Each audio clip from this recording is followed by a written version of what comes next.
Pandeglang merupakan salah satu di daerah Banten yang hingga kini terkenal dengan negeri 1000 ulama sejuta santri. Banyak yayasan pondok pesantren yang dari dulu hingga kini masih eksis bertahan dengan penguasaan tradisi lokal yang mampu bertahan tanpa terkikis oleh perkembangan zaman. Selain itu, di Pandeglang juga banyak bermunculan pondok pesantren baru, baik tradisional maupun modern, yang tetap mempertahankan esensi atau nilai dari pondok pesantren. Undang-Undang Nomor 18 Tahun 2019 tentang pesantren menjadi sejarah baru untuk rekognisi atau pengakuan negara terhadap pesantren yang eksistensinya sudah ada berabad-abad silam. Jauh sebelum tanah air ini merdeka. Tidak hanya rekognisi, undang-undang tentang pesantren juga bagian dari afirmasi dan fasilitasi kepada dunia pondok pesantren. 1000 lebih santri sekota Pandeglang mengaji Al-Quran di sepanjang trotoar maupun lapangan di alun-alun Jalan Jenderal Sudirman, Kota Pandeglang. Mengaji Al-Quran ini dalam rangka Gerakan Pandeglang Bertadarus Al-Quran. Gerakan Pandeglang Bertadarus Al-Quran ini untuk menumbuhkan umat Islam atas kecintaannya dalam membaca kitab suci Al-Quran. Gerakan Pandeglang Bertadarus Al-Quran ini digagas oleh Ahmad Dimyati Natakusuma dengan sebutan Gerakan 30 Juz. Sesungguhnya, posisi yang paling dekat dengan Allah Subhanahu wa Ta'ala ketika sedang melakukan sujud. Karena itu manfaatkan momen ini untuk berdoa dan meminta segala pengampunan kepada Allah Subhanahu wa Ta'ala. Seperti yang diriwayatkan Abu Hurairah radhiyallahu anhu bahwa Rasulullah Shallallahu alaihi wasallam pernah bersabda, Bismillahirrahmanirrahim.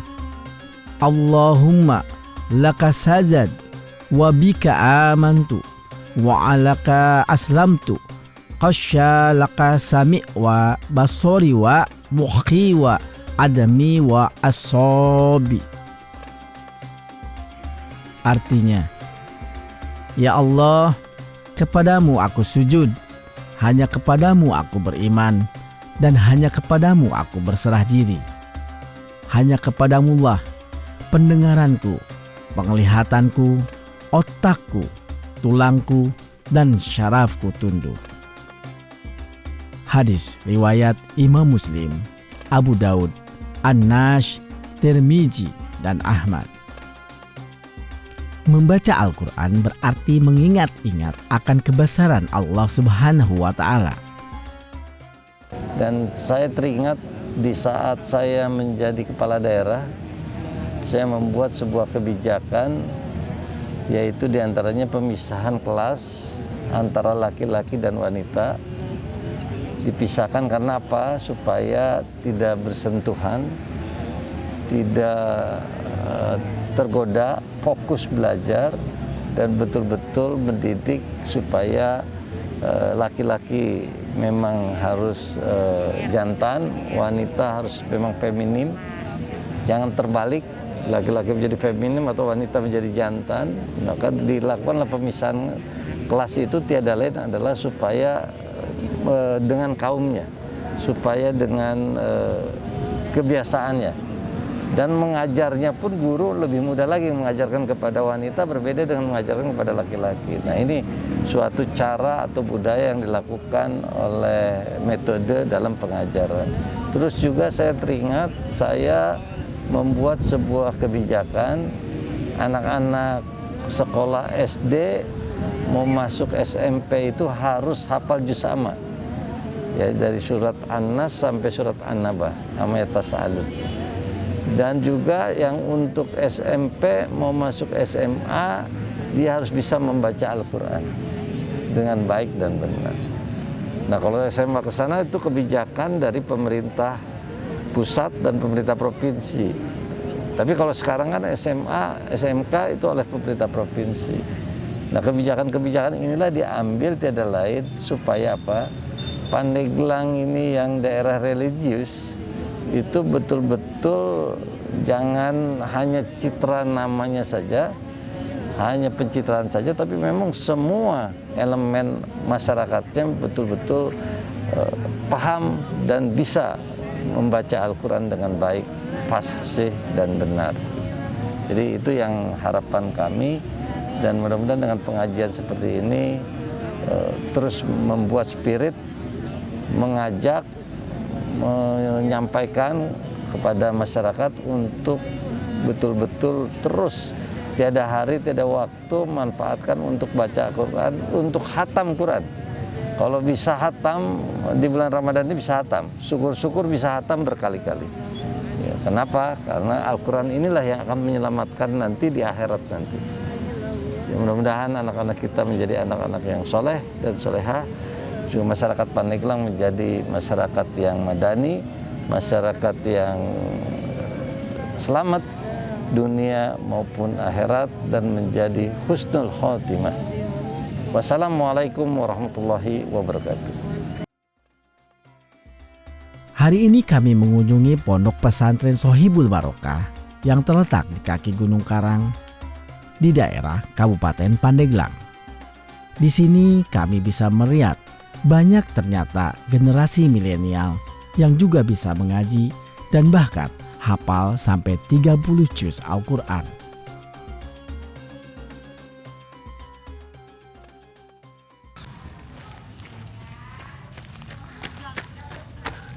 Bro, kita sebenarnya harus kemana sih nih bro? Udah, lu bawa barang aja. Ntar nih gue mau ngecek peta dulu deh. Ya udah lu cek peta sekalian sama mobil atau apa untuk kita ke Banten katanya. Iya nih nggak ada mobil. Lu cari yang AC-nya blowernya besar. Udah, tenang aja deh. Pokoknya kita mau ke Banten hari ini. Oke lah, gua ikut aja Kita ya. nungguin mobil yang lewat dulu lah. Ya udahlah.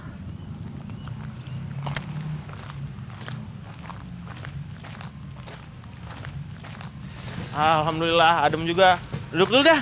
Iya nih, lu dari tadi jalan mulu panas nih gua. Aduh. Aduh, akhirnya enak banget duduk bro. Oh, lu begini aja bersyukur. Tadi kagak. Masalahnya lu nggak dapat dari tadi bro. Ya emang bener ini sepi dari tadi. Gimana ya? Gue juga bingung. Kenapa sepi banget? Kayaknya itu Google Map itu kesasar kita ini bro. Gimana ini bro? Kagak. Kita kan tujuannya ke Banten. Ini udah di Banten.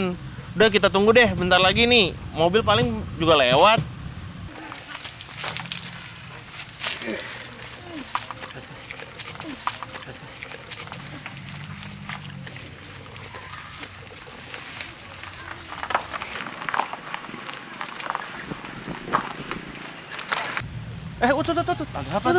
Utut.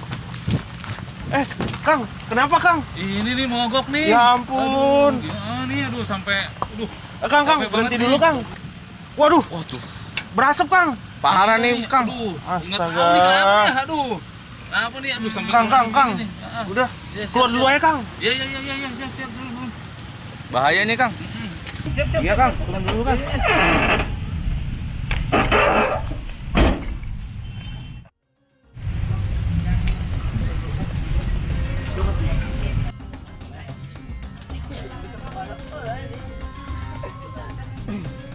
Pak, ada saung nih. Istirahat dulu aja Pak. Bener nih, capek banget nih tadi. Iya. Habis udah ngebul lagi, aduh. Aduh, gimana ya itu? Emang pada mau kemana? Saya mau ke Banten. Oh, gitu. Ya udah sekalian aja nanti mampir lah di Oh, pondok boleh? lah. Boleh lah. Ada ide bagus tuh. Kita kesana aja lebih enak. Lah, Boleh, Kang? Boleh banget. Aduh, Kang, makasih banyak ya. Siap lah, pokoknya mah nanti Siap. tinggal ini aja istirahat lah sama anak-anak kan kita sambil Siap. rencana kita memang mau panen ya.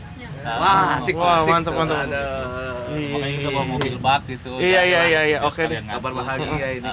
Oke. Cuma memang gini nih, mobilnya kadang mogok kayaknya mesti dibenerin dulu nih. Oh, boleh tuh nanti. Sekalian aja, Kang. Iya nanti bantuin ya. Siap. Ya udah. Kita siap Gitu. di situ. Soalnya, ya, bawa anak-anak mobil mogok repot Iya. kan, gitu. Siap, Kasihan Kang. juga anak-anak. Ya, Siap. Oke. Siap.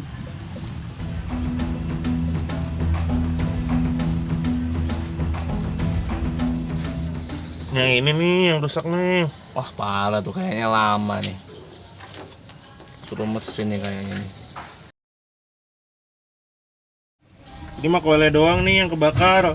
Udah lu langsung dorong dah di belakang. Oke dah, Jalan siap. Yang penting kan bisa jalan kita. Iya. Bisa pergi. Oke lah, siap.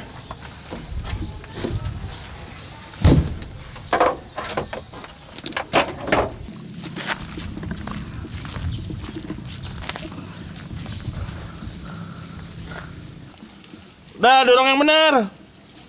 Lalunya starter lama. Emang gak nyala ya udah. Dorong gimana sih orang mobilnya kagak nyala nih? Lalu kerjain yang bener lah itu. Ini udah berat ini, udah terlalu berat ini mobil dorongnya. Makanya dorong yang bener lagi. Ya udahlah, cepet pokoknya ini mobil jalan. Udah gini aja, kita doakan ini mobil. Siapa taruh manjur gimana? Doain gimana sih? Lu selus aja deh mobilnya, siapa tau nyala. Kalau sulus nanti keluarnya jin, jangan. Enggak. Ini mobilnya kan udah tua. Didoakan dulu. Coba. Ya udah gini dulu. Kita doakan. Dah sembuh tuh. Dah. Nah, coba deh mas, jangan kayak gitu, jangan sampai begitu. Barangkali yang lain-lain lah. Ini mah kayaknya mau mobil lah, ini mah kagak ada hubungannya kayak gitu. Coba. Kayaknya penasaran nih sekali lagi deh. Nah, Alhamdulillah. Jadi jalan kaki kita. Ayo. Let's go.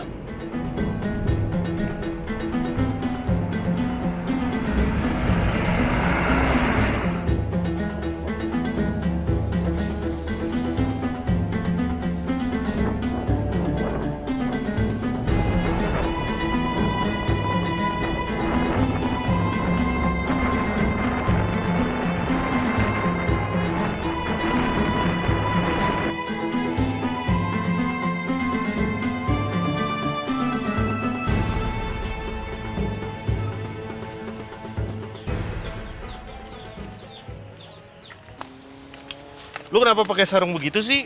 Ini model terbaru sekarang, coy. Lah ini melindungi dari dada sampai ke bawah, coy. Itu mah buat cewek. Yang kayak Bukan. gini yang buat cowok. Kalau gini mah udah biasa, gini yang sekarang. No, Ikutin jadi model. kelihatan yang di bawah. Ya nggak apa-apa lah, pamer sedikit. Ah, udah yuk lah. Ayolah.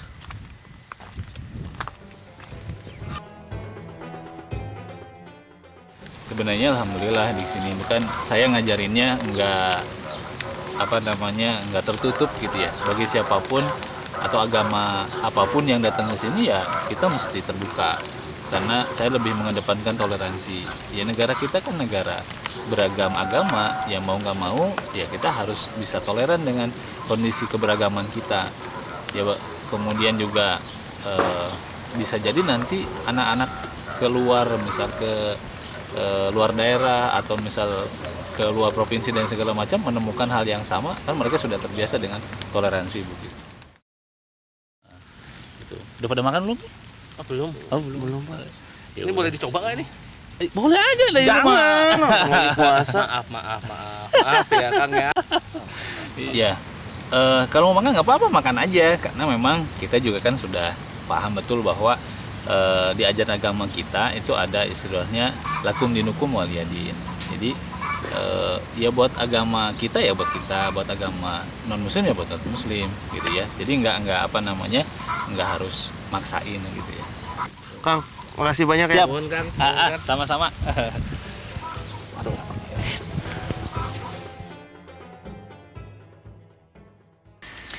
Assalamualaikum warahmatullahi wabarakatuh. Alhamdulillah. Alhamdulillahilladzi alafa baina qulubina fasbahna bi ni'mati ikhwana. Asyhadu an la ilaha illallah wa asyhadu anna Muhammadan abduhu wa rasuluhu la nabiyya ba'da.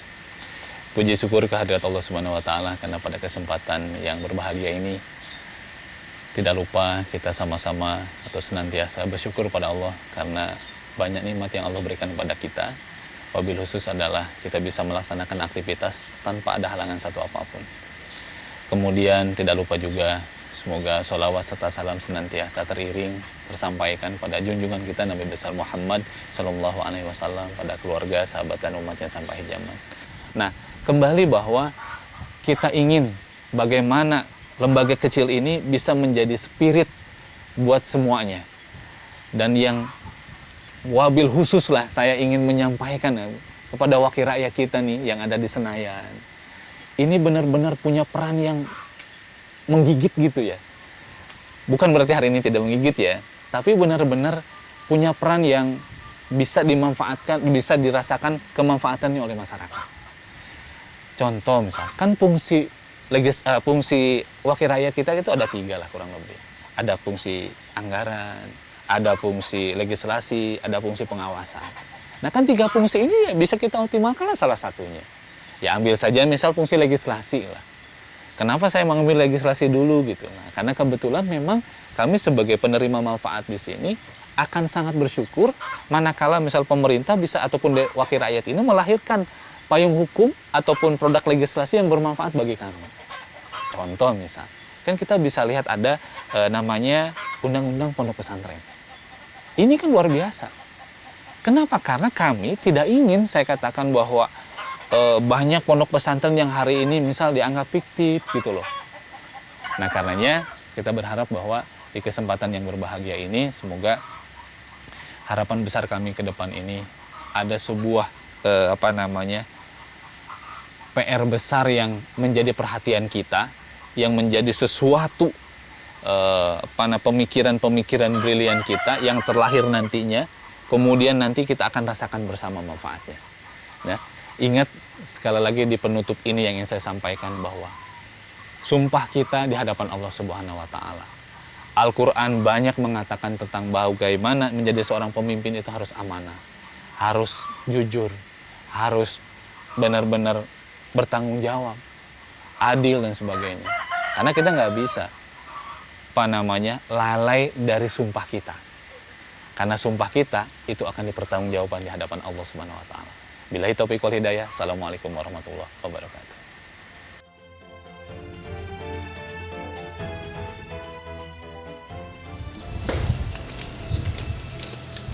Pak. Gimana? Mau kemana ini? Udah pada kemas begini? Iya Pak, mau langsung pulang. Oh, udah beres emang semuanya udah? Udah ketemu alamatnya. Oh, jadi udah ketemu alamatnya? Udah Pak. Oh, Google-nya Banten, ternyata Banten Pandeglang. Oh, Banten Pandeglang. Iya. Syukurlah kalau udah ketemu Mas. Iya, Pak. Tinggal pamit langsung. Iya, langsung. Ya, baik kalau gitu mah. Tuh, hati-hati aja Siap, ya. Bapak. Cuma bisa ngedoain Nuhun, doang. Pak. Nuhun. Ya, sami-sami atuh, Mari Pak. Ya, mari hati-hati ya.